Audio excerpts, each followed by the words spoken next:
दिल्ली के शाहीन बाग में अतिक्रमण हटाने पहुंचे निगम कर्मियों को सोमवार को भारी विरोध का सामना करना पड़ा। कई लोग बुलडोजर के आगे बैठ गए। इस दौरान एमसीडी और बीजेपी के खिलाफ नारेबाजी की गई। मौके पर मौजूद पुलिस ने एमसीडी की कार्रवाई का विरोध करने वालों को हटा दिया। अतिक्रमण के खिलाफ कार्रवाई की सूचना पर आम आदमी पार्टी के विधायक अमानतुल्लाह खान भी शाहीन बाग पहुंचे। इस दौरान उन्होंने कार्रवाई का विरोध किया।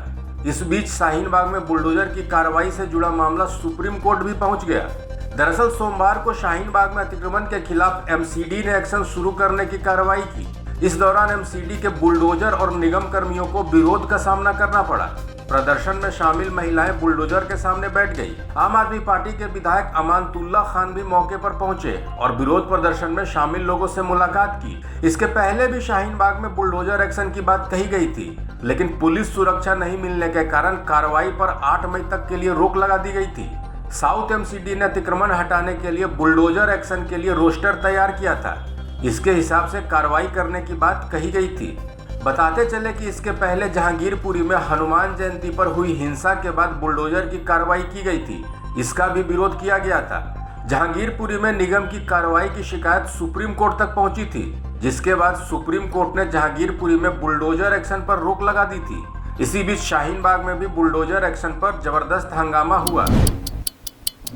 मुंबई से बहुत बड़ी खबर सामने आ रही है। डी कंपनी के खिलाफ मुंबई में बड़ा अभियान चलाया गया है। एनआईए ने दाऊद इब्राहिम के गुर्गों के खिलाफ बड़ी कार्रवाई को अंजाम दिया है। मुंबई में 1 दर्जन से भी ज्यादा जगहों पर एनआईए ने छापेमारी की है। एनआईए ने ड्रग तस्करों पर भी छापा मारा है। सभी ठिकाने डी कंपनी के सरगना दाऊद इब्राहिम से जुड़े करीबियों के हैं। मिली जानकारी के मुताबिक इन ठिकानों में शार्प शूटर्स, ड्रग तस्कर, हवाला ऑपरेटर्स, रियल एस्टेट मैनेजर्स और क्रिमिनल सिंडिकेट्स शामिल हैं। इसके अलावा भी कई और ऑपरेटर्स पर छापेमारी हुई है। जितने भी गैंग डी कंपनी से जुड़े रहे हैं या अभी सक्रिय होकर काम कर रहे हैं, उन्हीं लोगों पर ये रेड की जा रही है। इन सभी लोगों का किसी न किसी बिजनेस के थ्रू डी कंपनी से कनेक्शन बताया जा रहा है। बताया जा रहा है कि एनआईए की ये कार्रवाई इस वक्त कई ठिकानों पर जारी है। मुंबई के बांद्रा, नागपाड़ा, गोरेगांव, परेल और सांता क्रूज इलाके में अभी भी रेड जारी है। बता दें कि फरवरी में एक एफआईआर दर्ज की गई थी, जिसके आधार पर ये छापेमारी की जा रही है। इससे पहले ईडी ने अंडरवर्ल्ड की गतिविधियों, संपत्तियों की अवैध खरीद फरोख्त और हवाला के जरिए लेन देन से संबंधित मनी लॉन्ड्रिंग केस की जांच के तहत फरवरी में मुंबई में कई जगहों पर रेड मारी थी। भारत की मोस्ट वांटेड लिस्ट में शामिल दाऊद इब्राहिम पाकिस्तान में बैठकर भारत में अपना अवैध कारोबार चला रहा है, जिसके खिलाफ अब ये बड़ा एक्शन एनआईए की तरफ से लिया गया है। बंगाल की खाड़ी के ऊपर बना चक्रवात असानी ने भीषण रूप धारण कर लिया है। रविवार शाम से तूफान तेज होकर एक भीषण चक्रवाती तूफान में बदल गया है। आईएमडी कोलकाता ने जानकारी दी है कि कुछ घंटों के बाद पश्चिम बंगाल के हावड़ा, कोलकाता, हुगली और पश्चिम मिदनापुर जिलों में आंधी तूफान के साथ बारिश होगी। वहीं मौसम विभाग ने चेतावनी जारी करते हुए आंधी तूफान के दौरान लोगों को सुरक्षित जगह पर रहने की सलाह दी है। इस तूफान के चलते बारिश की गतिविधियां शुरू हो चुकी हैं। मौसम विभाग के मुताबिक चक्रवात का असर ओडिशा और आंध्र प्रदेश के साथ झारखंड, बिहार, बंगाल, छत्तीसगढ़ और अन्य प्रदेशों में रहेगा। फिलहाल साइक्लोन असानी ने बंगाल में दस्तक दे दी है। इसके असर का एक वीडियो देखिए।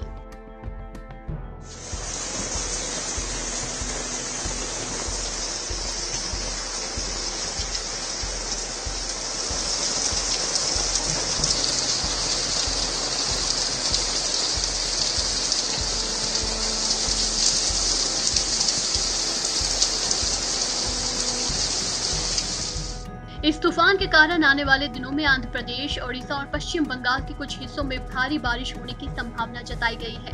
वहीं मौसम विज्ञान विभाग ने चक्रवात असानी के चलते ओडिशा में 10 मई को भारी बारिश होने की संभावना जताई है। इसको लेकर अलर्ट भी जारी कर दिया गया है। चक्रवात के असर से पश्चिम बंगाल में 11 और 12 मई को भारी बारिश हो सकती है, जबकि आंध्र प्रदेश में 10 और 11 मई को भीषण बारिश का दौर देखने को मिलेगा। इसके अलावा कोलकाता नगर निगम ने अपने कर्मचारियों और आपदा प्रबंधन टीमों को अलर्ट पर रखा है। समुद्री इलाकों में सभी मछुआरों के लिए चेतावनी जारी कर दी गई है। सभी को समुद्री किनारों से दूर जाने के लिए कहा गया है। किसी भी घटना की स्थिति में कार्रवाई के लिए तैयार रहने के भी निर्देश दे दिए गए हैं। आईएमडी के मुताबिक साइक्लोन असानी का असर सबसे ज्यादा खतरनाक बंगाल, ओडिशा और आंध्र प्रदेश में है। इसके अलावा बिहार, झारखंड, सिक्किम और असम में भी भारी बारिश का अलर्ट जारी किया गया है। गौरतलब है कि चक्रवात दक्षिण पूर्व अंडमान में है, जो उत्तर पश्चिम दिशा में तेजी से आगे बढ़ रहा है। पिछले 6 घंटे से इसकी रफ्तार 25 किलोमीटर प्रति घंटे की बनी हुई है। 10 मई तक उसी दिशा में आगे बढ़ने की उम्मीद है। बाद में ये ओडिशा के समानांतर आगे बढ़ेगा और 11 मई शाम तक पुरी के दक्षिण में पहुंचेगा। रूस की ओर से यूक्रेन के खिलाफ जंग छेड़े अब करीब 2.5 महीने से भी ज्यादा का समय हो गया है। एक तरफ जहां इस जंग में रूस ने यूक्रेन के लगभग सभी शहरों को तबाह कर दिया है, वहीं दूसरी तरफ जारी युद्ध के बीच रूस में विजय दिवस की तैयारियां तेज हो गई हैं। दरअसल हर साल रूस द्वितीय विश्व युद्ध में नाजी जर्मनी की हार का जश्न मनाता है। इस खास अवसर पर रूस के राष्ट्रपति व्लादिमीर पुतिन ने 15 देशों को बधाई संदेश भेजा है। इसमें Ukraine, Azerbaijan, Armenia, Belarus, Kazakhstan, Kyrgyzstan, Moldova, Tajikistan, Turkmenistan, Uzbekistan, Abkhazia, दक्षिण ओसेशिया, डीपीआर, एलपीआर और जॉर्जिया शामिल हैं। संदेश में लिखा है कि 1945 की तरह ही जीत हमारी होगी। संदेश में आगे पुतिन ने अपने सेना की तारीफ करते हुए कहा है, अपने पूर्वजों की तरह ही हमारे सैनिक मातृभूमि को नाजी से मुक्त करने के लिए लड़ रहे हैं। आज हमारा कर्तव्य है नाजीवाद को रोकना, जिससे विभिन्न देशों के लोगों को बहुत पीड़ा हुई। पुतिन ने कहा कि मुझे उम्मीद है कि नई पीढ़ियां अपने पिता और दादा की स्मृति के योग्य हो सकती हैं। पुतिन ने आगे लिखा है कि दुर्भाग्य से आज नाजीवाद एक बार फिर अपना सिर उठा रहा है। हमारा कर्तव्य उन लोगों के वैचारिक उत्तराधिकारियों को रोकना है जो द्वितीय विश्व युद्ध में हार गए थे। उन्होंने यह भी कहा है कि यूक्रेन के सभी निवासियों के शांतिपूर्ण और न्यायपूर्ण भविष्य की कामना करते हैं। बता दें कि विजय दिवस रूस में बहुत ही हर्षोल्लास के साथ और उत्साह के साथ मनाया जाता है। द्वितीय विश्व युद्ध में करीब 2.7 करोड़ सोवियत नागरिक मारे गए थे। रूस के लोग इस लड़ाई को ग्रेट पैट्रियोटिक वॉर के रूप में याद करते हैं। हर साल की तरह इस साल भी विक्ट्री परेड का आयोजन का अपना ही महत्व है। इस बार भी इस खास मौके को मनाने की तैयारी है। पूर्व सैनिकों का समूह ग्रेट पैट्रियोटिक वॉर से जुड़े स्मारकों पर पुष्पांजलि अर्पित कर रहे हैं। देश भर में कोरोना की दूसरी और तीसरी लहर ने खूब तांडव किया और अब चौथी लहर का खतरा बना हुआ है। हर रोज कोरोना के नए आंकड़ों में इजाफा हो रहा है।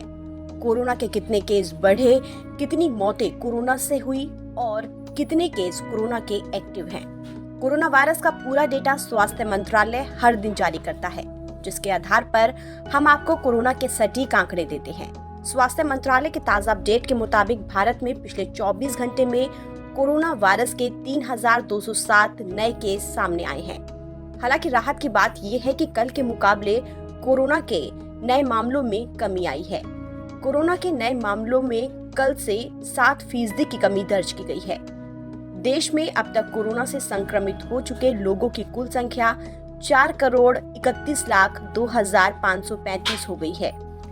स्वास्थ्य मंत्रालय के आंकड़ों पर नजर डालें तो पिछले कुछ दिनों से कोरोना वायरस संक्रमण के दैनिक मामलों की संख्या 3,000 के पार बनी हुई है। वहीं पिछले 24 घंटे में कोरोना से 29 लोगों की मौत हुई है, जिसके साथ ही कोरोना से देश में मरने वालों की संख्या 5,24,093 पहुंच गई है।